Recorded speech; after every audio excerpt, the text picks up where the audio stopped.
What about Darnell Savage, the safety the Packers took 21st? So, John, I'm going to hit you with a little football knowledge on Darnell Savage. There's 4 things you're looking for out of your safety in a defense.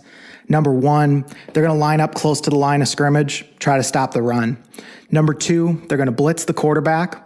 Number 3, covering deep and being the only last line of defense.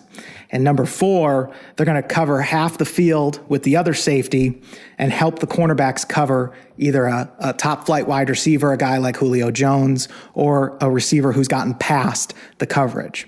It would be quite an asset to the Packers defense if Darnell Savage can do those 4 things and do them at a very high level for the Packers.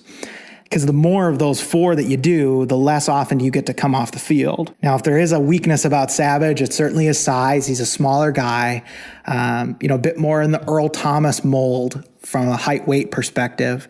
And that's going to hurt him defending the run game. So the first thing that we talked about a safety having to do.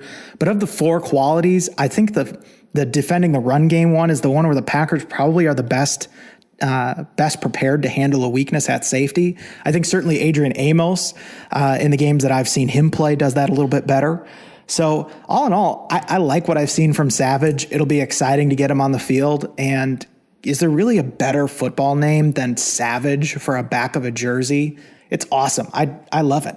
Well, I mean, I think you had one earlier, and Gary on the back of the jersey. I wasn't going to say anything, but you're right. Yeah, it's a better fit for you for sure, Gary. But Savage, I know that's pretty hard to beat. I don't have a lot to add on what you said about Savage. I think that you're right on the money with the 4 things that a safety needs to do. And the Packers haven't really had a guy that can do all 4 of those things at a high level in a while.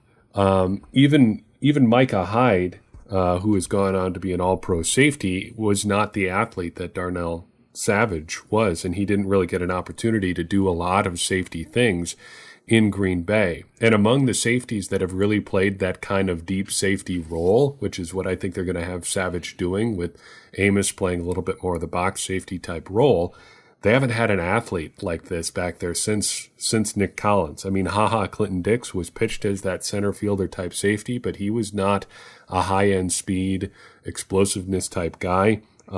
Morgan Burnett, though he was more of the box safety type, didn't have that speed either. Savage is an entirely different player, and that's going to be fun to have in the back half of the defense.